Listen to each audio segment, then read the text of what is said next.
Let's come back to ideology and utopia. First published in Berlin in 1936. When I was at the University of Wisconsin, one of the things that was great about the place is that you could find the best professors on any subject you were interested in. And of course, in history, one of the outstanding professors was Professor Mossy, who was an expert on the Third Reich. And in one of his energized lectures it was in Bascom Hall 3, B3, sat about 900 students. There were about 600 or 700 of us and taking notes, and George Mossy stopped, left his notes on the podium and came out in front of the podium and took off his glasses. And he said, "Ladies and gentlemen, boys and girls, the difference between the right and the left is very simple. The left will argue you to death, and the right will kill you outright." And he put his glasses back on and went back, and he was talking about the origins of the Third Reich. It was about the time that Mannheim and many others in Germany were understanding that something radically flawed had come back to haunt what was supposed to be one of the avant-garde, most sophisticated branches of humanity. How can this be all of a sudden out of where? Chapter 5, the sociology of knowledge is one of the youngest branches of sociology, which as a science was brought into its first blossoming by Max Weber and Petram Sorokin. Max Weber, because he understood the link between society and economy, his great 3-volume study of society and economy is a classic, and Petram Sorokin, who grew up in northern Russia, not Russian, but one of the Komi people, K-O-M-I, one of the original people who lived in that area where the center of it was what is now Finland, and the province that was taken away from the Finnish people, Kerala, so that the original Komi people were all of that northwestern Russia and Finland down into what is St. Petersburg. And those people, Sorokin was there when the Bolshevik Revolution was happening, knew Lenin, and knew that these were killers, like old time, and quickly moved himself to the United States. He began at the University of Minnesota and brought many of his friends over. The great study professor for the Romans, Rostovtsev, was brought by him, and eventually Sorokin became the founder head of the Department of Sociology at Harvard. The sociology of knowledge is one of the youngest branches of sociology. As theory, it seeks to analyze the relationship between knowledge and existence. As historical sociological research, it seeks to trace the forms which this relationship has taken in the intellectual development of mankind. You cannot do an analytic of any science until you have the dimension of history well in hand. And you can't do that until you have become a prismatic person, an artist, not only of your own person, but an artist who can appreciate the value of a critique to an artist. That it is the critique, not the criticism. The criticism is always on the basis of mind. The critique is on the functioning of the art. The first thing that a director of a play does when he gets his cast and has his cast in terms of the play, he blocks out the stage movements. He blocks out the ritual comportment that is the base of how that play is going to play. And then it is the lines of the work that have to come into the character who not only now is not just the blocked out motion of this dynamic, but puts the meaningfulness into what is going on. And then on top of that are the costumes, the sets, and so forth. And then the ensemble of doing the performance. And there is such a thing. Anybody that's been in it even once knows this is a magical night. This performance sings. And the audience and the company know that while it's happening, and they're into it. And it is a happening. R.H. Charles, in his great pioneering study of the book of Daniel, in his preface, selection, accordingly, once one knows the development of language, just enough to know this is how this comes, and we got to find out more.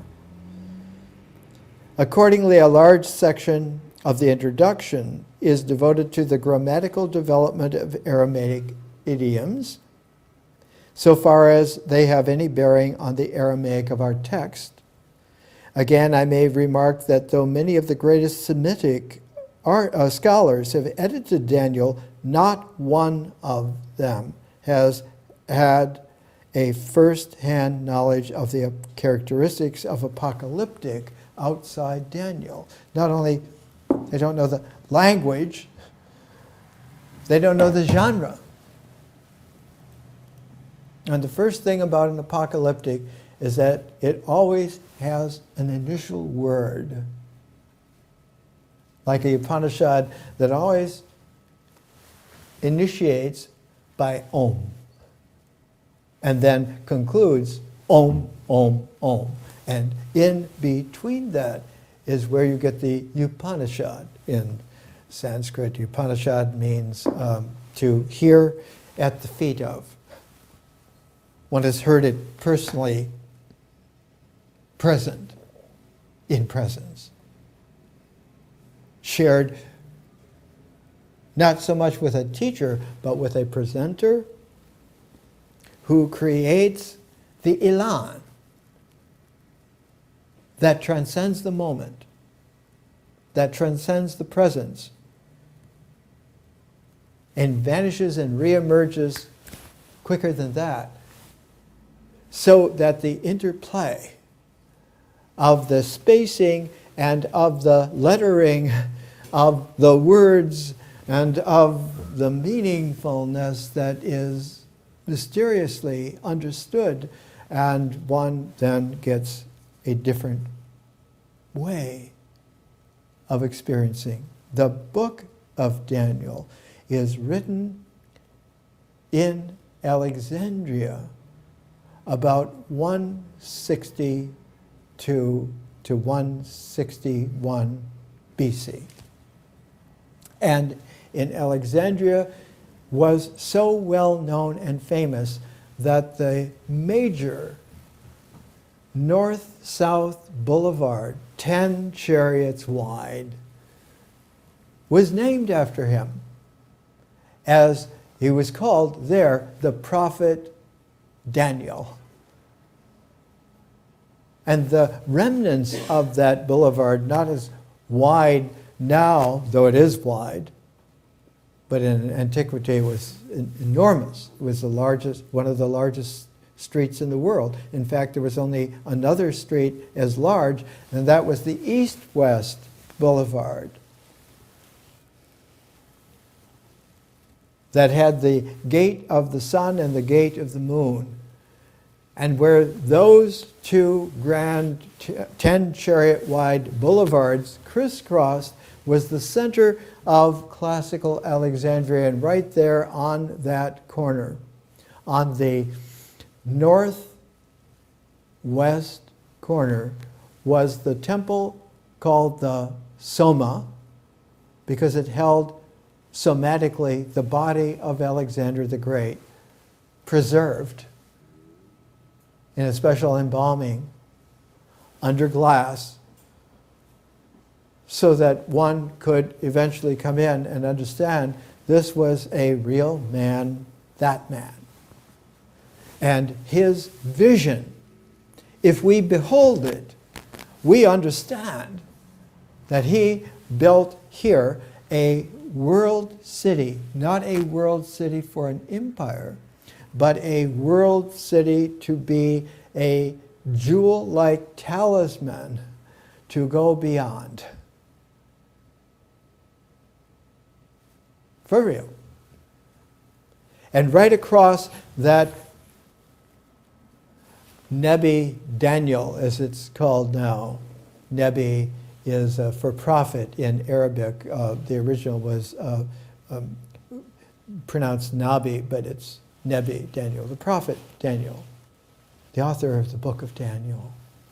Right across from the Soma was the holy place where the prophet Daniel himself wrote the book of Daniel, and eventually became, in future times, hundreds of years later,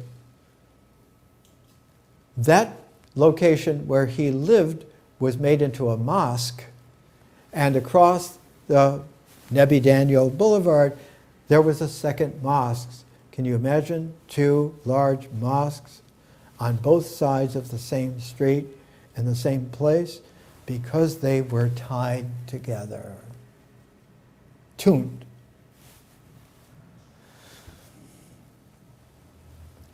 The prophet Daniel was also called the teacher of righteousness, who was the founder of Qumran in Israel, in Judea.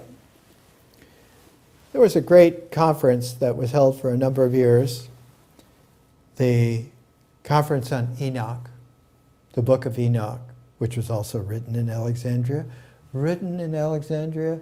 196 BC. And this particular year, it was Enoch and Qumran origins. Because not only is the prophet Daniel and the teacher of righteousness one and the same, he not only one and the same wrote the book of Daniel in Alexandria, bringing to a boil the visionary juices of the day, but was also the author of the book of Job, written when he was younger, written about 210, written about 50 years before in Alexandria. And that the book of Job, one of the great studies of the book of Job that is so outstanding, Horace Callan's The Book of Job is a Greek Tragedy. Callan, who was the son of an Orthodox rabbi, moved to the United States when he was just a toddler, became very involved in high Dharma learning and education, was a friend of John Dewey's, was also a great member of distinguished universities like Harvard and Columbia, School of New Research, Social Research. The structure of the book of Job is much like the structure of the book of Daniel.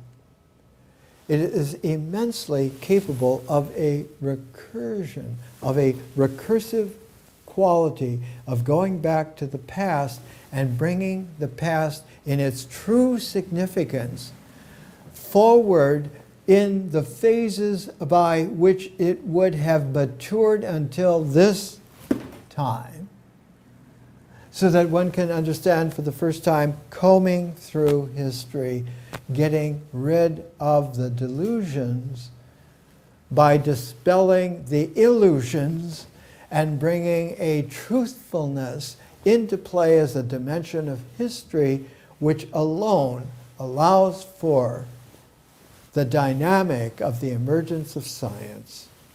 You cannot have an analytic unless you have already operative a truthful history, a sense of the dimension of history, which cannot happen unless there are prismatic persons which already have had a sense of being able to behold vision, so that vision and history are related like art and science. The arts and sciences are related. Where have we ever heard that before? Every time. In the time forms of civilization, which not only have a center between two ends, but also have two centers of those two halves,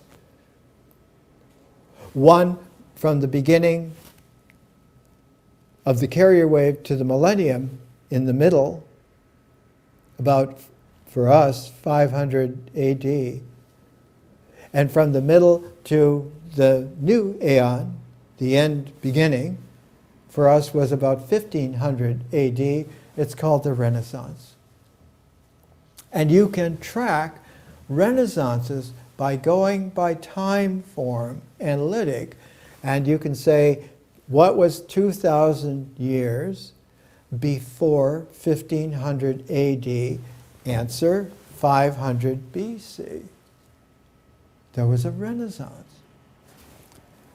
Okay, what's another one? What's 2,000 years before 500 BC was a Renaissance? When is that? That's 2500 BC. Well, what was happening in 2500 BC? Well, they built the Great Pyramids, they built Stonehenge, they built Mohenjo-Daro and Harappa, and all kinds of things. The foundations of the Akkadian development in Sumer, and in the great kings in China that weathered the flood and many other things and prepared for the way of the first dynasty. But in 500 BC, one has an extraordinary handhold on what a Renaissance can do. The population of those Renaissance, the carrier wave is like a crest coming from the way in which the trough 1,000 years before was related to it, that the troughs are where the ineffable, mysterious spacings are predominant in the forms that can be guided. And in the Renaissance, a millennium later, are where the radiance,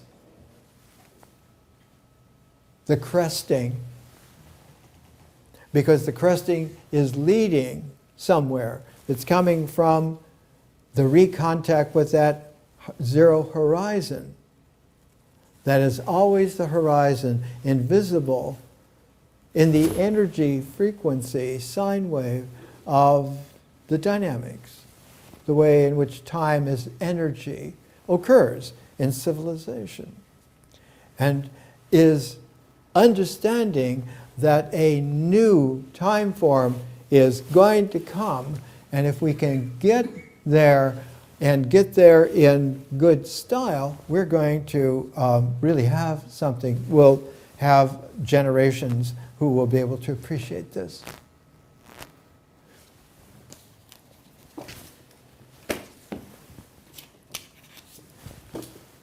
One of the many unpublished books of mine, this was completed in 1983, Hermetic Roots of America. Ptolemy Philadelphus II to Philadelphia, Pennsylvania. The biggest idea in the Renaissance was that of the New World.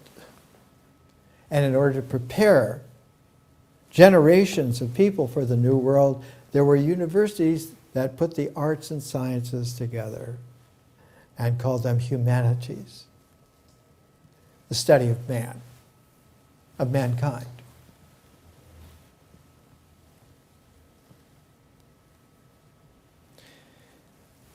Another one of my unpublished books, this is volume 3 of Jesus in Alexandria and Mary Magdalene, Our Origins of Shared Presence.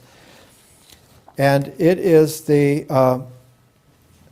appendixes of interest. The first one is on Pythagorean cosmos communities.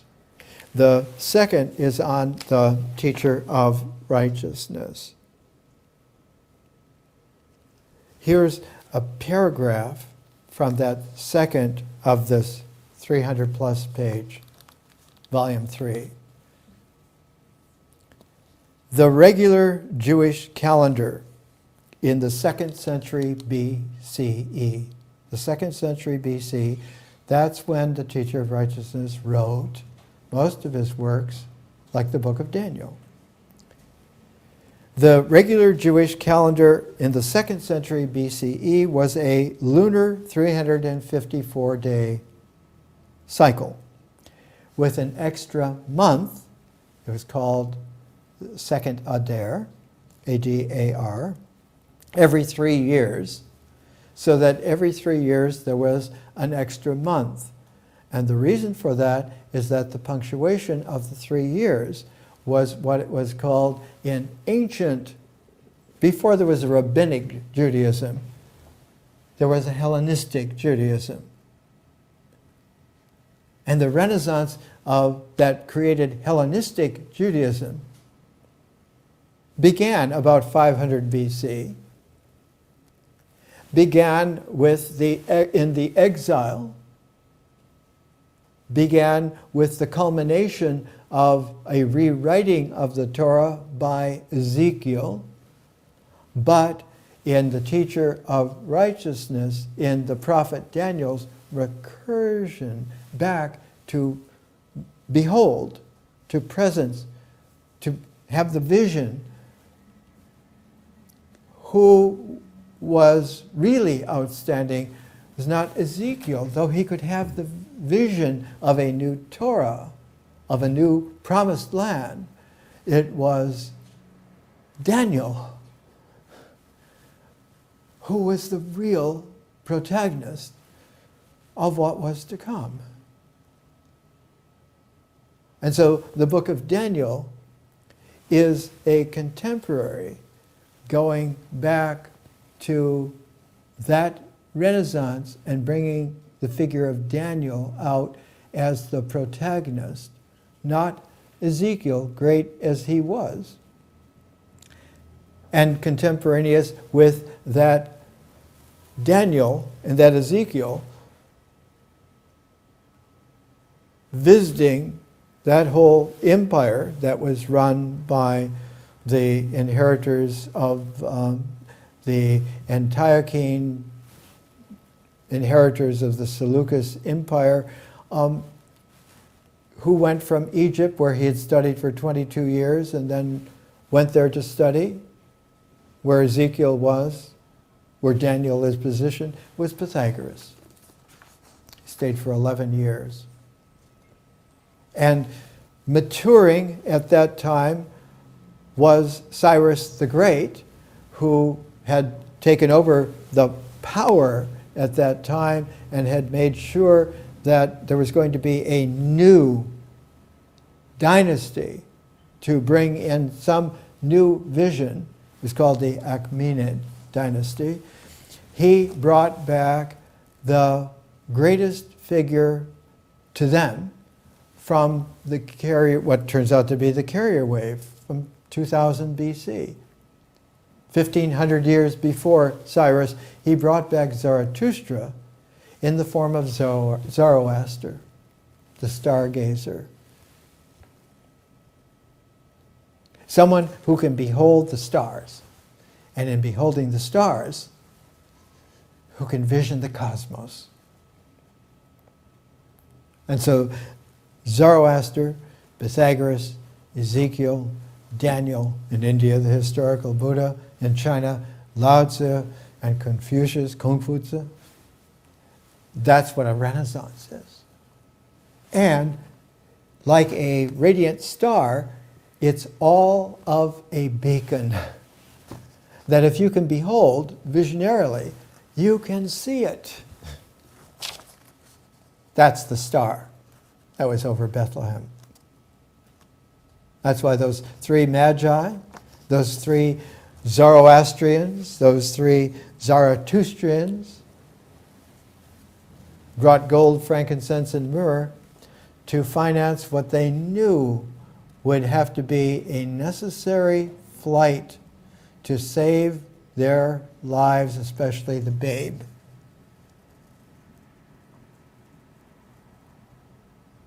Don't stick around, leave, because the first thing they do is those who are losing grip on power are going to hunt you down so that you don't live.